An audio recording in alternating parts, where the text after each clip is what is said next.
All right, let's get right into it. We're going to talk about a feeling that haunts some of the most successful people in the world. It's that persistent, nagging sense that you're a complete fraud. It's called imposter syndrome, and today we are going to unpack what it is, where it comes from, and most importantly, what you can do about it. So does this sound familiar? You're in a meeting, maybe you just got a promotion, or you're starting some big new project, and this tiny voice in your head starts whispering, "You don't belong here. Any minute now, they're all going to realize you're not as smart as they think." If you have ever felt that, you are so not alone. In fact, get this. Research suggests that around 70% of people experience these feelings at some point. 70%! That is a massive number, and it includes people from every walk of life. We're talking students, top executives, you name it. This tells you right away it's not some rare problem. It's a shared human experience. Now, psychologists have a formal name for this, the impostor phenomenon. And the key words in this definition are really everything: internal experience and despite objective evidence.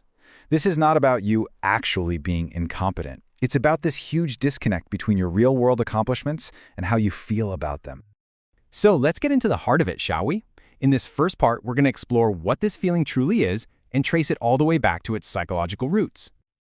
This whole idea was first identified way back in 1978 by two psychologists, Pauline Clance and Suzanne Imes. They were studying these super high-achieving women who, despite all the proof of their success, just felt like they were faking it.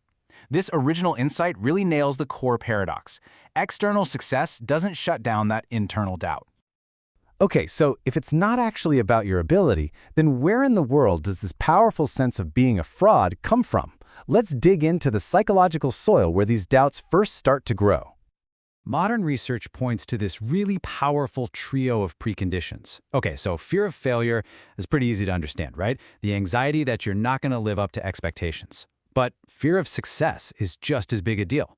That worry that if you succeed, it'll just bring on new pressures, or maybe even alienate you from people. And kind of holding it all together is often a foundation of low self-esteem, which makes it almost impossible to actually believe in your own wins.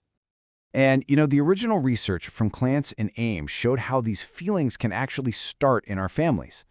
For instance, maybe you were labeled the sensitive or the social one, while your sibling was the smart one. So now, when you succeed, you think it must be your charm, not your brain. Or the flip side. Maybe you were told you were a perfect genius. The very first time you actually have to work hard for something, you think, oh no, I'm not really smart. The whole thing's a sham. Now, this isn't just some abstract feeling. It is a real, tangible barrier. So let's look at the concrete ways these internal doubts can actively sabotage your professional life. And make no mistake about it, researchers have flagged the imposter phenomenon as a major roadblock to moving forward in your career. It is not just in your head. It directly affects the choices you make, the opportunities you say yes or no to, and the ambitions you even allow yourself to have. The impact here is incredibly specific. For students, these feelings hit career planning the hardest. They just struggle to even map out a clear strategy. For professionals, it's the motivation to lead that takes the biggest dive. People will actively avoid leadership roles because they're terrified of being exposed. Across the board, it just makes us hesitate, play it safe, and aim for less than we're truly capable of. I mean, the data shows this really clear inverse relationship. As those feelings of being an imposter go up, these critical career drivers, planning, striving, the ambition to lead, they all go down. So this feeling isn't just holding you back, it's actively pulling you in the opposite direction of your potential.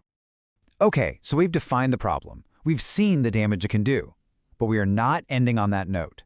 Let's pivot to the most important part, a powerful, practical toolkit for rewriting that negative inner script.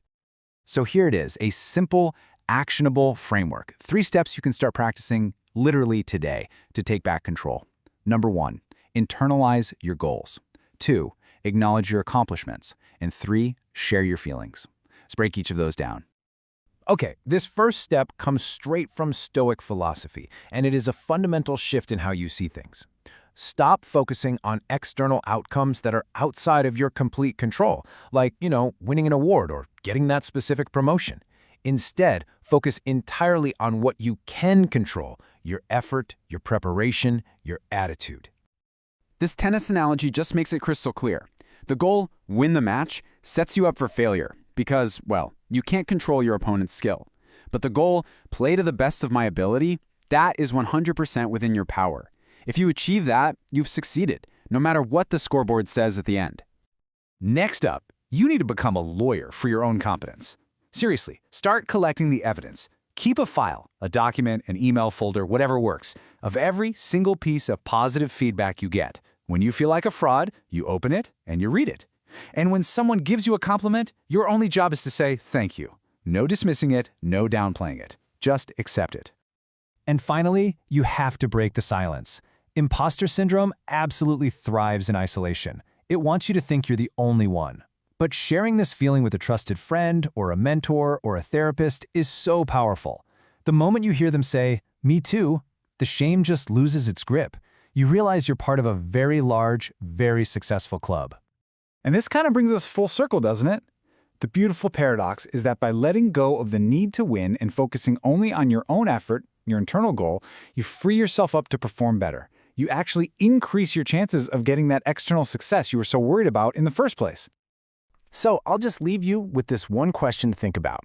If that voice of doubt was silenced, if you fully owned your abilities and you weren't worried about being exposed as a fraud, what would you attempt?